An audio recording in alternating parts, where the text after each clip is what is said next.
The David Pakman Show at davidpakman.com. First thing I want to address is an update on the rescue workers rescuing dogs from the Chinese Dog Meat Festival, which is also a cat meat festival. The number has been increased to 1,000. It was a few dozen when I talked about it before. Which was underwhelming to us. It was underwhelming considering the article stating that 10 to 15,000 cats and dogs will be killed and consumed during this festival. So the number of dogs rescued has risen drastically. That's wonderful. Fuck China. Okay. Should we just very quickly, because we have Rachel here today, you guys both said, I think that you would both try shark fin soup, right? Yeah. And all sorts of other stuff. Dogs and cats. You wouldn't eat dogs and cats, would you, Rachel? No. I love dogs so much. Lewis knows I'm obsessed. Yeah. So I think I would have to say no for that. But you do recognize from an intellectual standpoint the sort of cultural relativism of saying we don't eat this animal, but we do eat that one, right? I mean, to some extent, it's arbitrary. Oh, of course. Completely. Yeah, okay. It's in the same way that people house dogs and cats as pets and then they're vegans, maybe? No? Yeah. Well, maybe they're giving that dog a good life. Right. That's a good point. But maybe animals that are raised for meat are given a good life too. Many of them are. I mean, the argument about freedom would be they don't even have a choice about being born and then they are killed after someone else decides how long they get to live. So the argument of the good life falls apart for a lot of people. Well, house pets don't have a choice either, do they? Yeah, domesticated animals. That's true. Yeah. All right. Well, all right. Let's move on. Rachel, go ahead. Take it away. Okay. So, are you colorblind? And if so, have you tried these glasses? So, Enchroma glasses apparently alleviate red-green color blindness. So, they were essentially made when Don McPherson, who is this man who has his PhD in glass science, observed that when he was wearing these glasses that he had actually made for surgeons when they were conducting laser surgery to protect their eyes or to see different types of tissues and stains in those tissues and to be able to differentiate them. He was at actually an ultimate frisbee game with his friends, and he gave a pair of the glasses to one of his friends who was colorblind, and then he kind of watched in amazement as he was able to see certain colors that he hadn't seen before. So with red-green color blindness, it can be acquired, but it's most commonly inherited genetically. And so when someone's colorblind, it essentially means that the cells in the retina that enable the brain to perceive color are abnormal. So he started making these glasses, and I think initially they kind of came into some trouble because no one was buying them and they were extremely expensive. So they were thinking about how they could change their marketing strategy. And it only kind of took off when there was a certain paint company wanted to fund an ad for them. And people started uploading these videos of the first time they were putting on the glasses and then seeing color and crying. And it kind of became this whole little story within the community. And so I think it's definitely an incredibly amazing product, especially how he just kind of stumbled into it. But I think a question that sometimes comes up are people with these kind of incurable ailments, can they sometimes be taken advantage of if a product like this can give them false hope and it's not really going to change anything in the long term? But then again, regular glasses don't change anything in the long term. Well, it reminded me, the videos of people seeing color for the first time are sort of like underwhelming in a way, and I'm not discounting the importance of seeing color. Underwhelming versions of when someone hears for the first time, like, you know, those viral videos of a kid gets his cochlear implant turned on for the first time and he hears all of a sudden. And the being able to distinguish red and green to me was, I'm not understating the importance of seeing color, but a sort of minor league version of that did seem not scammy in any way, but yeah, when you know that they're trying to sell a particular product, it didn't have the exact cachet that the 4-year-old being able to hear his mom for the first time had for me. Well, while I agree there's a big difference between people seeing certain colors for the first time and people either seeing for the first time or hearing for the first time. Yes, there's a difference there, but these glasses cost, the cheapest ones I believe are $350, $400. And if you do suffer from, I guess what you could call a severe form of color blindness. I mean, there are variations. You know, it's a spectrum, right? Is that much money? I mean, just to be able to see colors that you wouldn't normally see, and in certain situations, there could be some very practical applications for such glasses. And a lot of times, I mean, I've never bought glasses this expensive. I tend to get $100 glasses from Warby Parker, by the way, which happens to be a sponsor. But I've never bought $300 or $400 glasses, but I know people who just get regular glasses for myopia that are $300 or $400. So in that sense, it doesn't even seem that expensive, does it? Right. I mean, I guess in that sense, they originally started off as $700, which to me seems a little bit steep, and you couldn't even insert prescription in them because of the way that the glass was. Yeah. So that kind of was another layer to it. But I mean, I don't really know if I would actually pay that to see those colors. That to me is kind of a lot of money, even when the price has dropped. But then again, it would kind of be up to someone who's never seen it before. It's kind of hard to put yourself in that position and think, I want to have this experience and I don't care how much it is. Depends how much you care about red and green. I mean, some people just don't care about those particular colors, you know? But every time I read a story... People who like Christmas. Every time I read about a story about color blindness, there's this weird thing where for people who have red and green reversed, right? How does anybody ever know, right? Because what you see as green, you might see someone else call red. So you grow up thinking that it's I don't even know how to explain. Do you know what I'm saying? Like, in other words, if I had two colors reversed, but growing up, people still said this is red. Even if I see it as green, I would still call it red. So at what point do you find out? I'm clearly speaking as someone who, as far as I know, is not colorblind. How do you eventually find out that you see the colors differently? Because it's the same, the name of it is still consistent. Yeah, there's that. But I remember getting into this argument with you and someone else in a store where you called my shirt a certain color. Yeah. And I said, no, clearly this is not the color you're calling it. You said it was gray, and I said, no, this is blue, or it was something. Crap, maybe I am colorblind. Something along those lines. And I remember thinking to myself, how could you possibly think that? Yeah. It's so obvious to me that this is this other color. Yeah. And you're calling it a different color. And maybe one of us is colorblind. Yeah. Well, that was a confusing day nonetheless. Yeah. All right. Well, very interesting. Rachel, let's go through this next one. What is it? Seamless, the food delivery? Yes. So behind your beloved Seamless order is a human who's probably underpaid and not well protected. So essentially, Grubhub, Seamless, Uber Eats, Chow Now, Uber Rush, all these kind of apps that have restaurants outsourced to them are kind of popping up, I would say probably as common as freelance journalists and artists in New York City.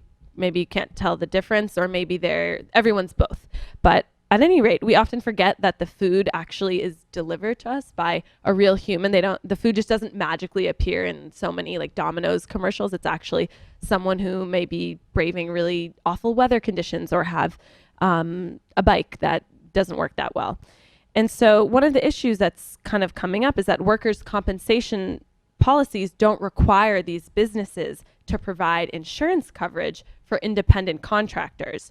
So if the delivery person gets hurt on the job, these third-party apps aren't really responsible to pay for it. And obviously this is kind of the cheapest option because they don't need to really absorb added costs of insurance premiums and training and hourly wages. And there's also a lot of ways for these certain restaurants to take the money before taxes and tips. And then what are kind of these workers left with? Yeah, this is a big issue, and there's sort of different models of this. When I lived in New York, Seamless was super popular. Here in Boston, it's a little bit less so, but it's getting more popular. Sometimes there will be a third-party food delivery company, right? Like in Western Mass Lewis, there's that Delivery Express, which they don't work for any restaurant, but they are part of the delivery service. And for a fee plus a tip, they'll go to the restaurant, pick up the food, and deliver it to you. In New York City, most of the Seamless delivery people were the restaurant's delivery people that are running their normal delivery program anyway. So the same issue applies, which is many times they are underpaid, but on top of that, they are out on their bikes in potentially bad weather at much greater risk than someone who is just waiting in the restaurant. And it's all part of the Uberization of these types of services, basically. Right. And I know you started this off, Rachel, by saying behind this food delivery product that you're using, there's probably someone who's underpaid and poorly treated. And I'm thinking, yeah, well, same with every piece of clothing you're wearing. Right. Same with every car you drive or every computer you use. Well, hold on. Cars you drive? Tell me about that. I mean, I don't know. Are car factories known for No, I guess those are underpaying? mostly automated, so maybe not cars. Oh, there you drive. go. They've eliminated people altogether, so now they don't underpay anymore. The computer chips involved in the cars you drive. Fair enough. enough. I mean, cars have computers, the electronics, where are those coming from? And just food in general, right? Normal working conditions for people in those factory farms, farmers, the people driving the trucks to deliver the food. I mean, this is just rampant. But maybe this is one that we can actually do something about before it gets too bad, right? Yeah, I mean, is there a movement to change how these individuals are employed? I think I don't know of any large movements going on at the moment. I know there has been a lot of talk amongst the workers themselves, because I have a friend who is involved in that line of work, and she says that they've been talking about it. But you know what happens when you start talking about organizing and unionizing? That is not a good. We should have a conversation with your friend and explain what's going to happen as soon as she goes and says, I was thinking. Did you say she or he? Yeah, she. I was talking to some of the other employees, and we were thinking we'd like to designate someone to represent us for negotiating better working conditions. Someone call Scott Walker immediately. Yeah, exactly. Those are bing, red lights go off for most employers when that happens. That's true. Yeah, definitely. But Louis, what you were kind of saying also about all of these different types of jobs that also have people who are underpaid. I just feel like the reason that people are talking about this now is because it's so new, because how many years ago when we didn't have iPhones and we didn't have these apps, so we couldn't just press a button. And so it's kind of popped up this whole new crop of people, and it's definitely raised questions that have been long withstanding in other types of jobs. But I just think that because this is new, people are talking about it, and because of how it's been kind of publicized on the internet. How do you decide what service? Because some of these services are just so convenient, right? I mean, when I was in New York City, and it was snowing out, and my options were to go to the grocery store and whatever, or, for relatively small amount of money, I just get on my phone and punch in that I want a burrito with extra hot sauce. And then literally 10 minutes later, someone's knocking on my door. I've already tipped on my credit card, blah, blah, blah. But yeah, someone's probably getting somewhat screwed as a result of me doing that. How do you decide which services you're okay using? We've talked about Uber, we've talked about Amazon, et cetera. Yeah, well, you stop the delivery person before they leave, and you say, how does your company treat you? And you find out that way. Okay, quick story. Dave wanted me to tell this story again. I told it a long time ago. Now, this whole thing started because I've said that I believe that one day there will be scientific explanations for what we now call paranormal things. Right. Right. I do believe that it seems perfectly plausible to me that people might have psychic awareness, abilities, whatever you want to call it. You're saying it's conceivable that could be a thing. Yeah. And we would in the future be able to figure out what it is. Yeah. I mean, I just want more research done, in this field, if you will. Right. Because there might be something to it. So I have this story that an ex-girlfriend of mine told me. Now, this is the only story like this she told me. This was the only time she ever said to me anything about having a psychic moment or whatever. Now, just so you know, you are already starting with a fallacy, right? Which is you're considering how many stories she's told in your assessment of whether this particular story is true. So informally, we're starting off fallaciously. No, that's okay, good. Completely illogical. All I'm saying is that this is the only type of story like this she told me. Yeah. So that she wasn't regularly telling stories like this, is what you're saying. She would not be making it, more likely to me that she would not be making any of these up because she only said it once. It's not someone who's trying to say, hey, I'm psychic, hey, I'm gifted. I get it. Yeah. Okay. Just Does that make more sense to you now? Strictly speaking, it's a fallacy to evaluate the truth of this story based on how regularly they tell stories. Although as humans... why would I do that? It's of course. Yeah. The story stands alone. That wouldn't even occur to me. Good. Okay. So... You're such a dick. You know that? I want to make sure, because we've been researching a big critical thinking piece.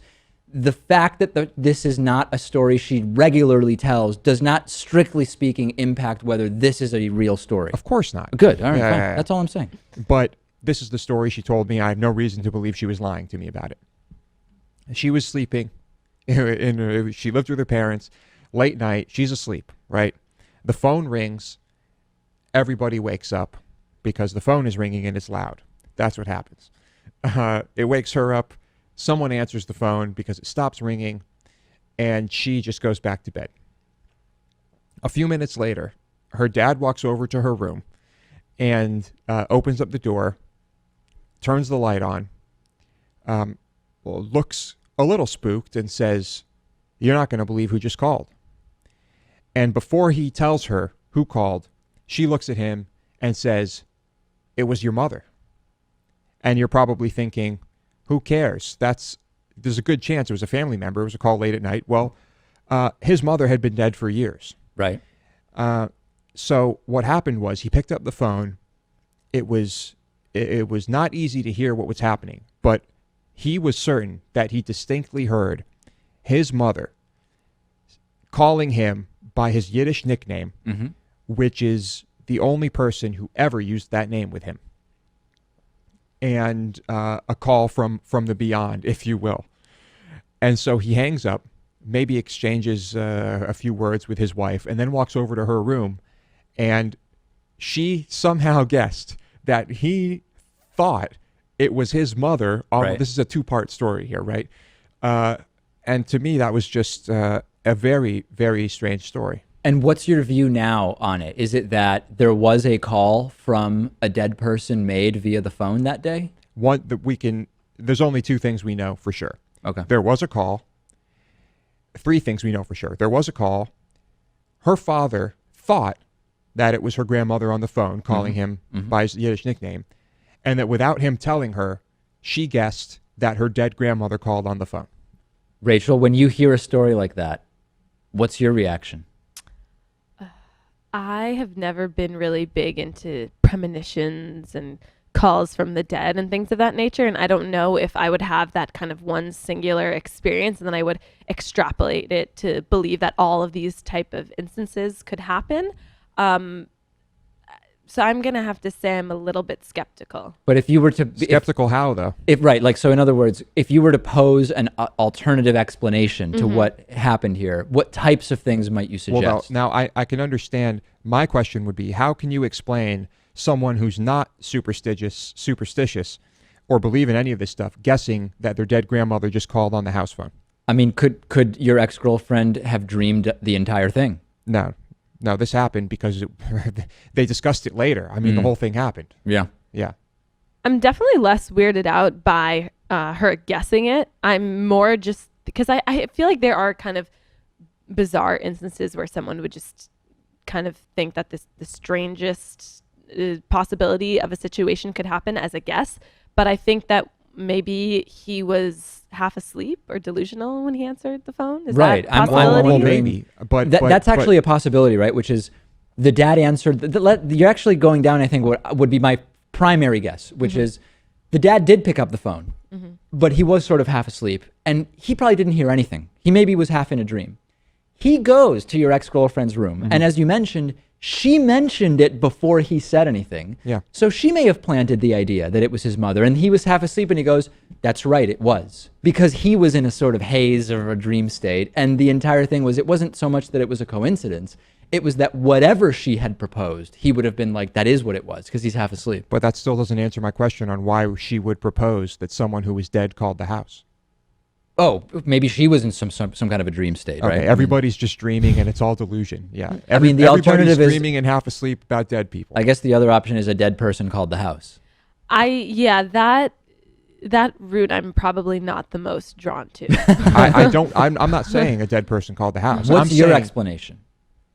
My explanation is that she did have a psychic moment. Oh, okay. Fair enough. And that whatever happened, whoever called, whatever the phone call was, her father actually believed that he received a call from his mother. Right. And somehow she knew that that's what he was thinking before he said anything. Yeah. I would love to get from our audience, if you have similar stories to these types of things, send them in. And I would also be very interested if you for a while had stories like this, but eventually found a non-paranormal explanation and what it was.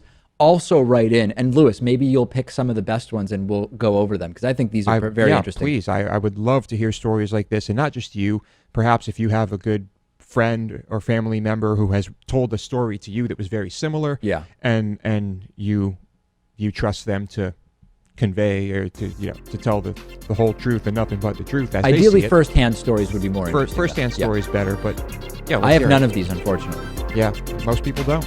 It's true. The David Pakman Show at davidpakman.com.